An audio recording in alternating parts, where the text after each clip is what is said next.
अस्सलाम वालेकुम बेटा। बेटा आज का हमारा टॉपिक है ग्राफ से मुतालिक। ग्राफ है क्या चीज़? सिंपल इसको डिफाइन करते हैं कि किसी भी दो फिज़िकल क्वांटिटीज़ के दरमियान में जो ताल्लुक़ है, अगर आप उसको बयान करना चाहेंगे, आप उसकी शक्ल ड्रा करना चाहेंगे, तस्वीर बनाना चाहेंगे, तो फिज़िकल क्वांटिटीज़ के दरमियान में रिलेशन की तस्वीर, पिक्चर, ये बेटा कहलाता है ग्राफ। फिज़िक्स के अंदर जो हमारे ग्राफ होते हैं ये मोस्ट इम्पॉर्टेंट हैं, ख़ास करके कम्पिटिटिव एग्ज़ाम्स के लिहाज से। तो बेटा ग्राफ सिंपलर कहते हैं the pictorial relationship between the physical quantities. Define भी इसको ऐसे करते हैं, pictorial relationship between physical quantities.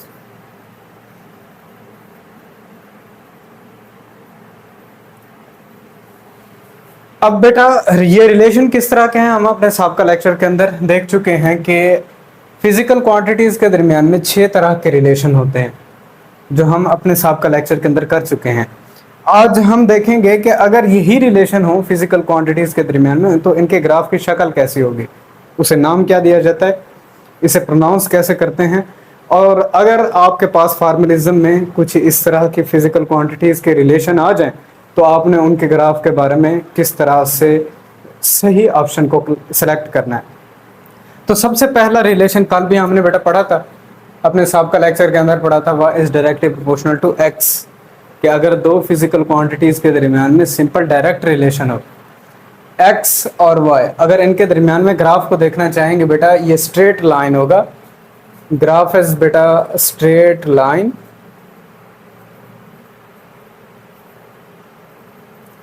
Passing through the centre, passing through centre. इसको नोट करते रहें साथ साथ ताकि कोई भी बात मिस ना हो बेटा। अगर तो दो physical quantities simply direct relation रखती हैं, और कल हमने इनके लिए बेटा फार्मलिज्म देखे थे, F बराबर है हमारे पास ma के, और एक्सेलरेशन हमेशा अप्लाइड फोर्स के डायरेक्टली प्रोपोर्शनल होता है। इसी तरह से हमने कुछ और फार्मलिज्म देखे थे बेटा, Q बराबर है CV के। अगर कैपेसिटेंस को कांस्टेंट कर देंगे तो चार्ज और वोल्टेज के दरमियान में ये रिलेशन आता है कि डायरेक्ट होते हैं, तो इनके दरमियान में ग्राफ भी बेटा स्ट्रेट लाइन होगा और पासिंग थ्रू द सेंटर होगा। इसी तरह से वर्क डन FD, फोर्स और डिस्प्लेसमेंट, आप फोर्स को कांस्टेंट कर लेंगे, वर्क और डिस्प्लेसमेंट के दरमियान में डायरेक्ट रिलेशन बन जाएगा, ग्राफ स्ट्रेट लाइन होगा। आप डिस्प्लेसमेंट को कांस्टेंट कर देंगे, फोर्स और वर्क के दरमियान में डायरेक्ट रिलेशन बनेगा और ग्राफ स्ट्रेट लाइन होगा। तो इस तरह से कुछ और भी फार्मलिज्म जैसे कि पोटेंशियल एनर्जी mgh, ठीक, कोई भी फिजिकल क्वांटिटीज को आप कांस्टेंट कर लें, बाकी फिजिकल क्वांटिटीज के दरमियान में इस तरह का रिलेशन बना के उसके ग्राफ के बारे में इंफॉर्मेशन दे सकते हैं बेटा आप। दूसरा हमारे पास है बेटा y is directly proportional to x square, कि कोई भी एक फिजिकल क्वांटिटी किसी दूसरी फिजिकल क्वांटिटी के स्क्वायर के डायरेक्टली प्रोपोर्शनल है। अब इनके लिए ग्राफ किस तरह होगा बेटा? ग्राफ ये आपके सामने है, इसे बेटा कहते हैं पैराबोला। ग्राफ पैराबोला होगा। और एक बात और भी जहन में रखिए कि हमेशा पैराबोलिक ग्राफ के लिए ग्राफ का जो झुकाव होता है, बेंडिंग, वो लेस पावर की तरफ होता है। अब गौर करें, y के ऊपर पावर 1 है, x के ऊपर पावर 2 है, तो ग्राफ बेंड y एक्सिस की तरफ हो जाएगा।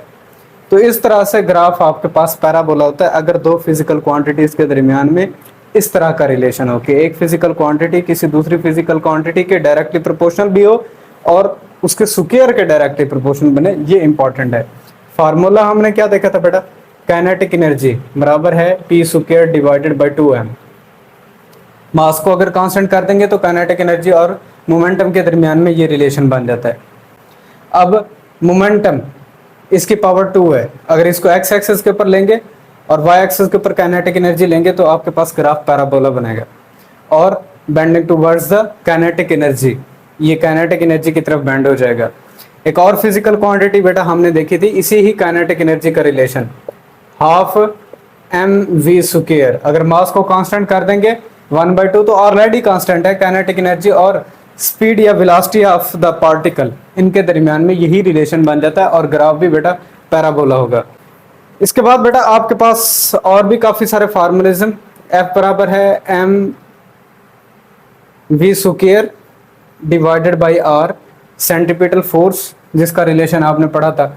इसी तरह से सेंट्रीपिटल एक्सेलरेशन आपके पास बेटा था किसके, v square divided by r का फार्मूला आपने पढ़ा था। तो यहां से आर को कांस्टेंट कर लेंगे, सेंट्रीपिटल एक्सेलरेशन और वी के दरमियान में इस तरह का ग्राफ बन जाएगा। तीसरा हमारे पास है बेटा y is directly proportional to x under root. अगर एक फिजिकल क्वांटिटी किसी दूसरी फिजिकल क्वांटिटी के अंडर रूट के डायरेक्टली प्रोपोर्शनल हो, अब भी ग्राफ आपके पास बेटा पैराबोला होगा। ये जो शक्ल बन रही है बेटा ये पैराबोला की है, पैराबोला। अमूमी तौर पर पैराबोला बनता किस तरह का है, यहां देखें बेटा, अगर आपके पास ये x एक्सिस, ये y एक्सिस, ये x प्राइम एक्सिस और ये आपके पास बेटा y प्राइम एक्सिस होता है, तो ये भी आपके पास शक्ल पैराबोला की है। यहाँ इस तरह से ड्रा करना चाहेंगे सेंटर को टच करता हुआ तो ये भी ग्राफ आपके पास बेटा पैराबोला है।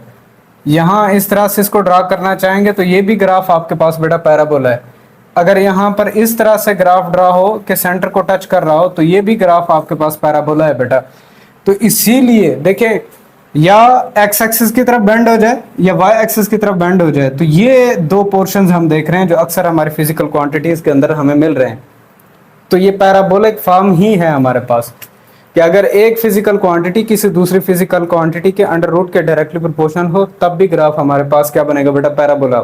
और इसके लिए फार्मूला हमने कौन से देखे थे, हमारे पास था बेटा टाइम पीरियड का, 2 पाई L/G और इसका अंडर रूट। टाइम पीरियड अगर जी को कांस्टेंट कर देंगे तो एल के अंडर रूट के डायरेक्टली प्रोपोर्शनल आ जाएगा। और जो ग्राफ यहाँ पर बेटा बनेगा वो आपके पास इस तरह का बनेगा। ठीक है, अब यहां से गौर कर लें, आपके पास यहां अंडर रूट है, क्लियर। आप यहां पर लेंथ को लिखेंगे, ठीक, लेंथ की पावर 1/2 है और आपके पास टाइम पीरियड की पावर 1 है। अब बिल्कुल ये ना समझ लीजिएगा कि यहां पर हमने एल अंडर रूट लिख देना है, नहीं नहीं, मैं ये चीज यहां पर समझाने की आपको कोशिश कर रहा था। आपने जो ग्राफ बनाया है वो टाइम पीरियड और लेंथ के दरमियान में है, और अगर तो लेंथ की पावर 1/2 कर देंगे तब ग्राफ स्ट्रेट लाइन हो जाएगा। ठीक, दोबारा से सुनिए बेटा, मैं इसको फिर से एक्सप्लेन कर देता हूं कि टाइम पीरियड के ऊपर है पावर 1 और एल आपके पास अंडर रूट है, इस तरह का रिलेशन मिल रहा है। अगर तो आप ग्राफ इस तरह से बनाएंगे कि टाइम पीरियड और एल के दरमियान में बनाना चाहेंगे तब ग्राफ आपके पास इस तरह का होगा। उसकी वजह यह है कि एल के ऊपर अंडर रूट आपको यहां से मिल रहा है, तो इसीलिए जिसकी पावर कम होगी ग्राफ उसी तरफ बेंड होके आ जाएगा। अब मेरा दूसरा सवाल यह था कि अगर आप बराह रास्त एल अंडर रूट को ही एक्स एक्सिस के ऊपर ले लेते हैं तो यहां पर एल अंडर रूट की पावर 1 रहेगी और जो ग्राफ आपके पास बनेगा वो बेटा ग्राफ अब इस तरह का होगा। ये एक्स एक्सिस, ये आपके पास वाई एक्सिस। अगर वाई एक्सिस के ऊपर टाइम ले लें और एक्स एक्सिस के ऊपर एल अंडर रूट ले लें, ठीक है, तब आपके पास बेटा ग्राफ यहां पर straight line passing through the centre होगा, जैसे कि यहां पर हमने देखा। अब तो दोनों के दरमियान में इसकी भी पावर 1 बनेगी, इसकी भी पावर 1 बन जाएगी। अब ग्राफ इस तरह का होगा। अक्सर बच्चों के जहन में यह आता है कि हमने ग्राफ तो इस तरह का सर ने पढ़ाया था और ये हमारे पास पैराबोला था। मैं सिंपल आपको यह कह रहा हूं कि एक फिजिकल क्वांटिटी के ऊपर आपके पास अंडर रूट है। अब आप उस फिजिकल क्वांटिटी को एक्स एक्सिस के ऊपर देखें, आप एक्स एक्सिस के ऊपर लेंथ को ले लें, वाई एक्सिस के ऊपर आप टाइम पीरियड को ले लेंगे, तब आपके पास ग्राफ पैराबोला बनेगा। ठीक है, bending towards the length axis. लेकिन अगर आप एक्स एक्सिस के ऊपर लेंथ अंडर रूट ले लेते हैं तब आपके पास जो ग्राफ है वो स्ट्रेट लाइन बन जाएगा। क्यों? क्योंकि दोनों के ऊपर पावर 1 आ जाती है। तो ये आपने मिक्सिंग नहीं करनी, यहां पर भी आपके पास ऐसे है।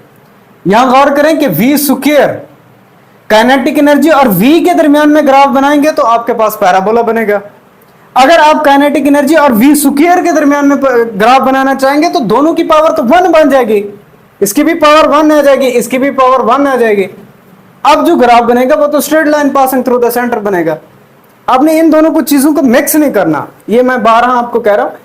अगर तो आपने एक्स एक्सिस के ऊपर सिंपल v लिया हुआ है, क्लियर, और यहां आपने बेटा काइनेटिक एनर्जी ली हुई है, अब ग्राफ आपके पास पैराबोला बनेगा। उसकी वजह यह है कि फार्मूला के अंदर v का स्क्वायर है, तो इसीलिए यहां पर देखें v की वैल्यू स्क्वायर के लिहाज से बढ़ रही है, और काइनेटिक एनर्जी इसकी पावर 1 है, तो जिसकी पावर कम है उसी तरफ ग्राफ बेंड होता चला जाएगा, और पैराबोला भी इसीलिए बनता चला जाता है। यहां पर भी हमारे पास ऐसे मामला है, तो आपने ये बिल्कुल नहीं लेना कि यहां पर v स्क्वायर बना लें और काइनेटिक एनर्जी वहां पर बना लें और इधर से ग्राफ पैराबोला बनाइएगा, नहीं नहीं, गलत हो जाएगा। आपने ऐसा नहीं करना बेटा, वहां आपके पास वो स्ट्रेट लाइन बन जाता है।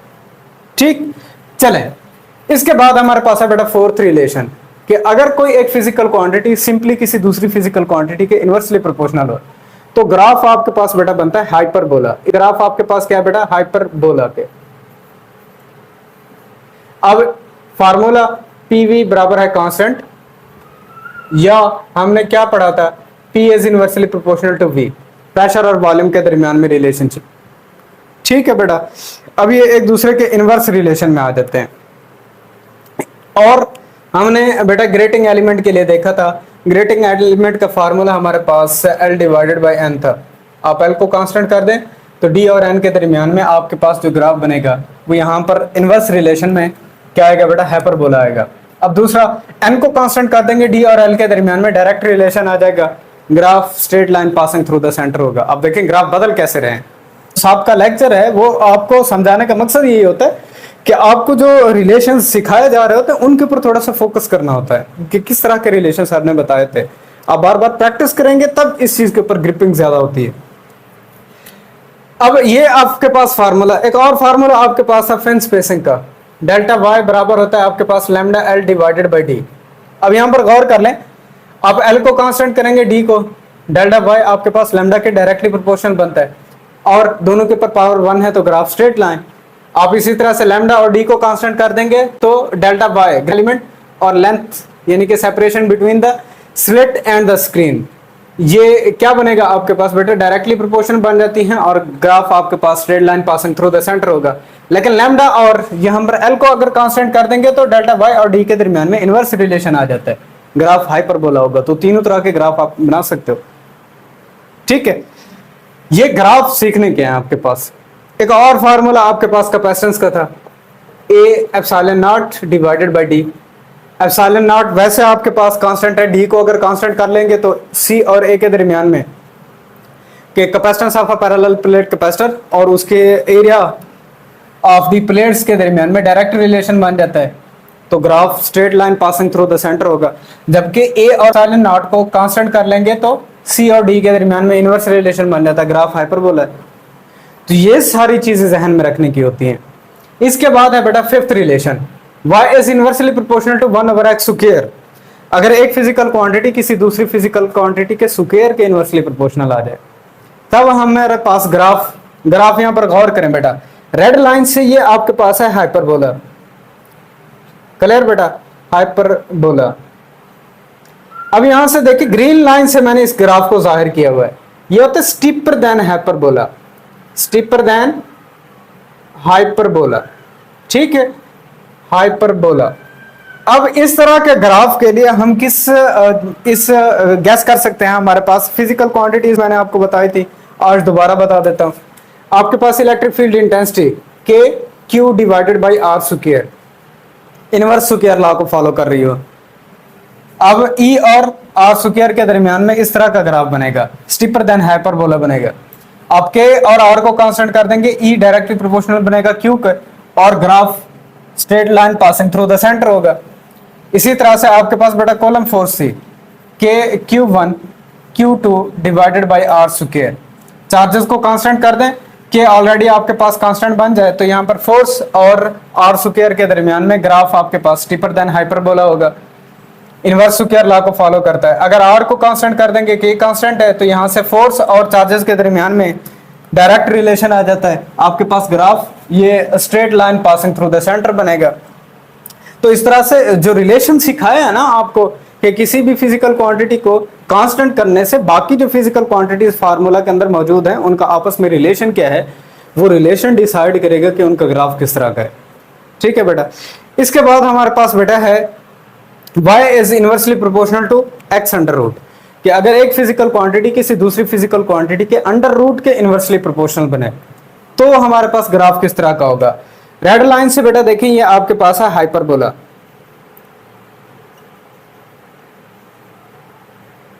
यहां पर देखें हाइपरबोला से ऊपर शिफ्ट हो गया है, लेस स्टीपर देन हाइपरबोला।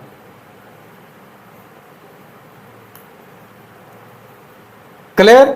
अगर एक फिजिकल क्वांटिटी किसी दूसरी फिजिकल क्वांटिटी के अंडर रूट के डायरेक्ट इनवर्सली प्रोपोर्शनल बन जाए, डायरेक्ट रिलेशन ना रखे, इनवर्स रिलेशन रखे, तो उस वक्त हमेशा ग्राफ हाइपरबोला से ऊपर शिफ्ट हो जाता है।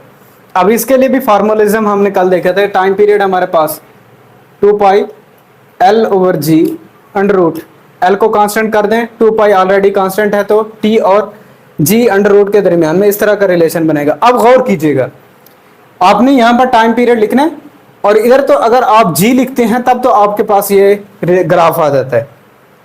अगर आप ऐसा करते हैं कि यहां पर टाइम पीरियड है और यहां अंडर रूट जी बना देते हैं तो अंडर रूट जी इसकी पावर 1 बनेगी, यहां टाइम पीरियड की भी पावर 1 बनेगी। इसके बाद है सातवां रिलेशन बेटा। सातवां रिलेशन के अंदर देखें बेटा, y बराबर है mx प्लस सी।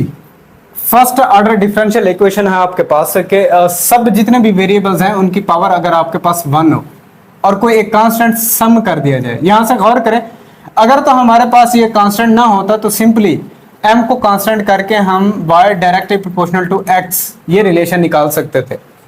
ठीक है बेटा। आपने x के साथ कोई एक कांस्टेंट को मल्टीप्लाई किया हुआ है, आप कांस्टेंट हटाएंगे साइन ऑफ प्रोपोर्शनलिटी लगाएंगे, लेकिन समहाउ कोई एक और कांस्टेंट है जो कि इस के अंदर आकर जमा हो रहा है, तो x की कीमत के अंदर कोई कांस्टेंट जमा हो फिर वो y को हमने असाइन करनी है भी डायरेक्टली प्रोपोर्शनल। पहले तो डायरेक्टली प्रोपोर्शनल ये डिसाइड करेगा कि इसका ग्राफ तो स्ट्रेट लाइन है जैसा कि हमने पहले देखा। अब दूसरा क्या है केस कि x के अंदर कोई ना कोई कांस्टेंट जमा करना है, फिर हमने वैल्यू y को असाइन करनी है। यहां से देखें x की वैल्यू के अंदर कोई ना कोई सम जमा हो जाएगा फिर y की वैल्यू वो बनेगी, तो इसीलिए ग्राफ यहां से देखें स्ट्रेट लाइन है, not passing through the centre, not passing through centre.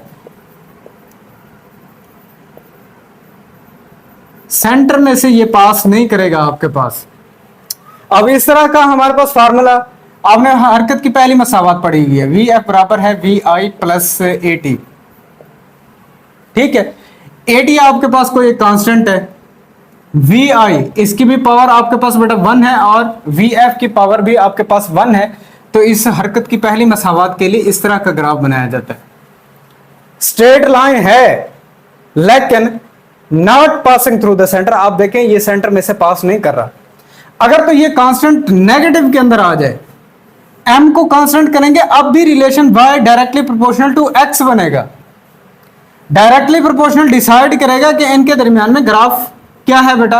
आपके पास अब भी ग्राफ स्ट्रेट लाइन है लेकिन ये नेगेटिव की टर्म बता रही है कि y की वैल्यू यहां नेगेटिव किसी एक्सेस को टच करेगी और फिर ग्राफ आपके पास बनेगा।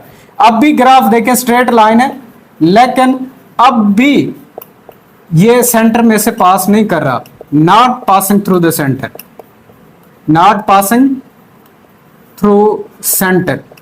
ये अब भी सेंटर में से पास नहीं कर रहा बेटा, इस तरह का ग्राफ। तो ये कुछ ग्राफ थे जो कि फिजिकल लेवल के पर के एक फिजिकल क्वांटिटी का किसी दूसरी फिजिकल क्वांटिटी के साथ ताल्लुक क्या है, उस ताल्लुक की बुनियादों पर आप ग्राफ किस तरह से बनाते हैं। तो इसके अंदर द मोस्ट वन इंपॉर्टेंट बात जो मैंने यहां पर आपको बताई है कि अगर तो x अंडर रूट ही लिख देंगे x एक्सेस के ऊपर और दूसरी तरफ y एक्सेस रखेंगे तो ग्राफ स्ट्रेट लाइन बनेगा। अगर आप x एक्सेस के ऊपर यहाँ x लेते हैं और y एक्सेस के ऊपर y क्वांटिटी लेते हैं, अब फार्मूला आपको बता रहा है कि x अंडर रूट था, उस वक्त आपके पास पैराबोला बनेगा या फिर हाइपरबोला बनेगा। ये बात आपने जहन में रखनी है। तो आज का हमारा टॉपिक बेटा इतना ही कुछ था। कि जस्ट आपको इतना बताना था कि फिजिकल क्वांटिटीज आपकी जितनी भी हैं, जो आपको रिलेशन सिखाए गए हैं, उन्हीं के ग्राफ किस तरह के बनते हैं, इनके नाम कैसे होते हैं, शक्ल से आप अंदाजा कर सकते हैं। शक्ल आपको दिखाई दे रही हो, या आप सिंपलर फार्मूला को देखें, फार्मूला में से क्वेश्चन की स्टेटमेंट के अंदर कौन सी फिजिकल क्वांटिटीज कांस्टेंट बता रहा है और किन के दरमियान में आपसे ग्राफ पूछ रहा है, तो आपने उनका रिलेशन बना लेना है और रिलेशन से आप अंदाजा कर सकते हैं कि किस तरह का ग्राफ बनेगा। स्ट्रेट लाइन है, पासिंग थ्रू द सेंटर है, not passing through the centre है, आपके पास हाइपरबोला है, आपके पास पैराबोला है, स्टीपर देन हाइपरबोला है, लेस स्टीपर देन हाइपरबोला है, किस तरह की शक्ल इख्तियार करेगा। तो वे ये सारी चीजें आप उनके रिलेशन से डिसाइड कर सकते हैं, कोई मुश्किल नहीं है। ठीक, ये दोबारा सिखाने का यही मकसद था। अब सबसे अहम इंपॉर्टेंट बात कि बेटा आपने सेटिंग हमेशा अपनी चेक करनी है। हर वीडियो के अंदर सेटिंग के ऑप्शन के अंदर आपने हाई रेजोल्यूशन 1080 प्रिंट को ऑन करके ही अपनी हर वीडियो देखनी है। इंशाल्लाह अपने नेक्स्ट लेक्चर में मिलेंगे। इजाजत दीजिए, अल्लाह हाफिज।